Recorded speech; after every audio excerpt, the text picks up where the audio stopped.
On September 13, 2025, severe weather hit Trinidad and Tobago, turning the towns of Tunapuna and Chaguanas into scenes of chaos. A powerful tropical wave moved in, bringing heavy rain, flash floods, and major disruptions. That morning, the Trinidad and Tobago Meteorological Office had already issued a yellow alert. They warned people about possible street flooding, lightning, and thunderstorms. By midday, things had taken a turn for the worse. This tropical wave, part of a larger system passing through the Lesser Antilles, gained strength as it neared the island. Weather experts noticed extremely high moisture levels and unstable conditions in the atmosphere. As a result, torrential downpours swept across Trinidad. In some places, over 100 millimeters of rain fell in just a few hours. Drainage systems couldn't handle the volume, and the ground became completely saturated. The Ministry of Works and Infrastructure quickly issued a public advisory. They pointed out the most affected areas, including Sapodilla Street, Tunapuna Road, Green Street, and the Eastern Main Road in Tunapuna. Montrose Road and the Southern Main Road in Chaguanas were also flooded. Traffic came to a standstill, and emergency services rushed in to help those stranded or in danger. In Tunapuna, people watched in shock as floodwaters surged through their streets, quickly covering cars and spilling into homes. "It happened so fast," said Marcia Joseph, a local shop owner. "One minute it was just raining, and the next, my entire store was underwater." Nearby in Chaguanas, the scene looked just as grim. Montrose Road looked more like a canal, with water reaching waist height in some spots. Families were forced to leave their homes in low-lying areas, and several schools had to cancel classes. The Southern Main Road, a key route for business and daily travel, was blocked for hours. This disaster showed just how vulnerable the area's infrastructure really is. Years of unplanned construction and poor drainage left communities exposed to serious flooding. Clogged drains and neglected culverts only made things worse. The Minister of Rural Development and Local Government, Kadia Amin, spoke about the bigger picture. "The ground is saturated, rivers are overflowing, and our infrastructure is under severe strain," she said. "We're seeing homes damaged, roads collapsing, and huge losses in farming across the region." Farmers nearby reported massive crop destruction, adding to the growing crisis. Heavy rains caused massive flooding that wiped out entire fields of cassava, tomatoes, and cucumbers, essential crops for local markets. Farmers also lost livestock, and important irrigation systems were damaged. The Agriculture Minister, Saddam Hussein, confirmed that talks about compensation are in progress, but no official package has been announced yet. Small businesses, already struggling with rising prices and supply chain problems, are now facing even bigger challenges. "We were just starting to recover from last year's floods," said Ravi Singh, a grocery store owner in Chaguanas. "Now it feels like we're back at square one." The floods didn't just destroy property. They left deep emotional wounds. Families had to leave their homes. Precious memories were lost in the water.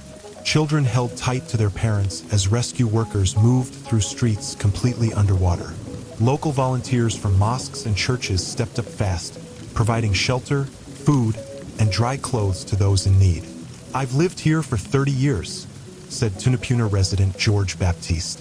"This is the worst flooding I've ever seen, but we're tough. We'll rebuild." The government had already started a flood prevention program back in May, focusing on clearing drains and strengthening embankments. In some places, this helped reduce the impact, but the amount of rain was just too much for the system to handle. Minister Amin stressed how important it is to plan ahead to avoid even worse disasters in the future. "We noticed some areas with standing water drained faster this time. Fewer homes ended up underwater compared to past years. But that's still not enough. Officials are urging people to stay away from flood-prone spots, remain indoors, and never try to drive through water-covered roads. Emergency hotlines are up and running, and temporary shelters have opened at community centers in both towns." This wasn't just a heavy rainstorm. It was a serious test of our system.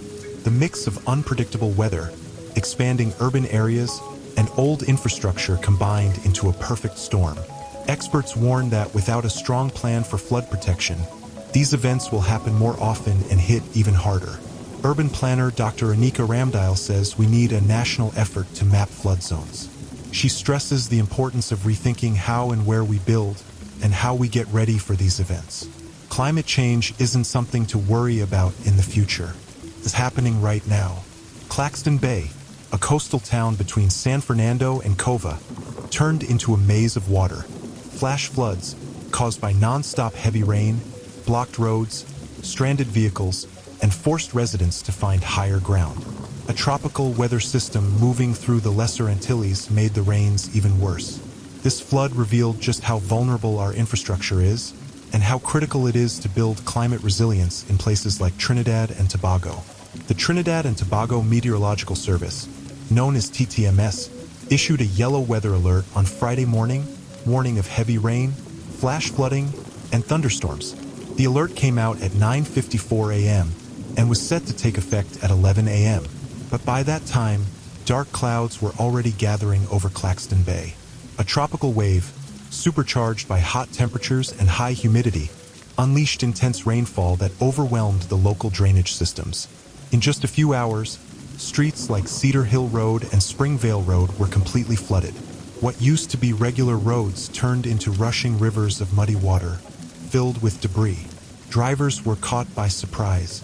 Several cars stalled right in the middle of the floodwaters, their engines unable to keep up. Many commuters had no choice but to leave their vehicles behind. They waded through water up to their knees, trying to reach higher ground and stay safe. I was driving to work when I suddenly noticed the water rising around my tires, said Alicia Raman, a nurse from Springvale.